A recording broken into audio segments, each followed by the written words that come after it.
ಒಂದೊಂದು ಮರುಭೂಮಿ ಒಳಗೂ ಹಸಿರಿನ ಕನಸು ಕಾಣುವ ಹೃದಯಗಳು ಇರುತ್ತವೆ.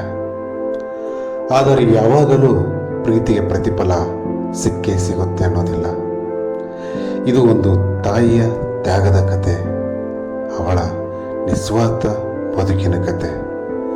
ದಯವಿಟ್ಟು ಈ ವಿಡಿಯೋನ ಪೂರ್ತಿ ನೋಡಿ, ಈ ಕಥೆಯ ಮರ್ಮ ನಿಮಗೆ ಅರ್ಥ ಆಗುತ್ತೆ.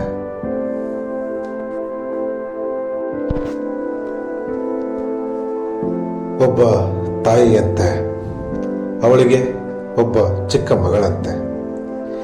ಜೀವನ ಹೀಗೆ ಸಾಕ್ತಿರಬೇಕಾದ್ರೆ ಮಗಳು ದೊಡ್ಡವಳಾದಳಂತೆ.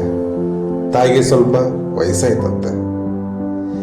ಹೋಗುತ್ತಾ ಹೋಗುತ್ತಾ ಅವಳೇ ನನ್ನನ್ನೇ ನೋಡ್ಕೊತಾಳೆ ಅಂತ ತಾಯಿ ನಿಟ್ಟುಸಿರು ಬಿಡುತ್ತಾ ಜೀವನ ಸಾಗಿಸಬೇಕಾದರೆ,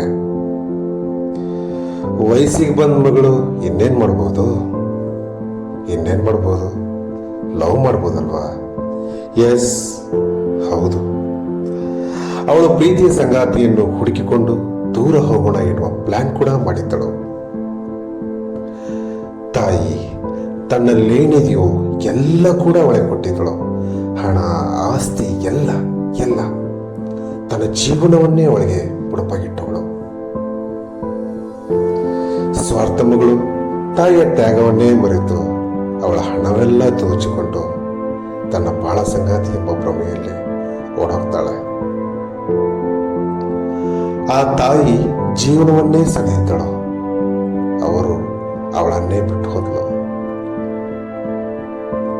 ತಾಯಿಯನ್ನು ತೊರೆದ ಖುಷಿಯಲ್ಲಿರಬೇಕಾದ ಮಗಳು ವಿಧಿಯ ಆಟ ನೋಡಿ ಒಂದು ಕ್ಷಣದಲ್ಲಿ ಖುಷಿ, ಇನ್ನೊಂದು ಕ್ಷಣದಲ್ಲಿ ದುಃಖ. ಅವಳಿಗೆ ಮಗು ಹುಟ್ಟುತ್ತದೆ, ಆದರೆ ಗಂಡನು ತೀರೋಗ್ತಾನೆ. ಬದುಕು ಕಷ್ಟ ಅಂತ ನೋಡದೆ ಬದುಕು ಕಟ್ಟಿಕೊಂಡ ತಾಯಿಗೆ ಇವತ್ತು ಈ ಪರಿಸ್ಥಿತಿ. ಎಲ್ಲ ದೇವರ ಇಚ್ಛೆ ಅಂತ ತಾನು ವೃದ್ಧಾಶ್ರಮ ಸೇರುತ್ತಾಳೆ.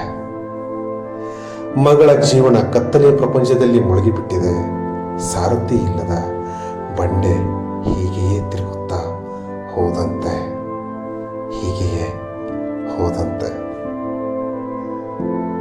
ದೇವರು ಯಾರನ್ನೂ ಬಿಡಲ್ಲ.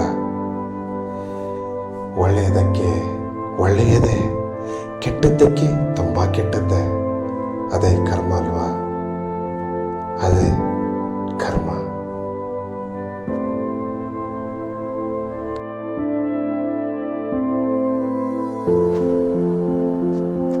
ಇದು ಕೇವಲ ಕಥೆಯಲ್ಲ, ನಿಜವಾದ ಘಟನೆ. ನಮ್ಮ ಬೆಂಗಳೂರು ನಗರದಲ್ಲೇ ನಡೆದಂತಹ ಒಂದು ಘಟನೆ. ನನಗೆ ಒಬ್ಬರು ಈ ರೀತಿ ವಿವರಿಸಿದ್ದು ಕೂಡ, ಅವರು ಬೇಜಾರಾದಂತಹ ವಿಷಯದು ಕೂಡ. ಒಬ್ಬ ತಾಯಿಯ ಪ್ರೀತಿ, ಅವಳ ಮಗಳ ಸ್ವಾರ್ಥ, ಈ ಸಂಬಂಧದ ಪಾಠ ನಮಗೆ ಏನನ್ನು ಕಲಿಸುತ್ತಿದ್ದಾರೆ.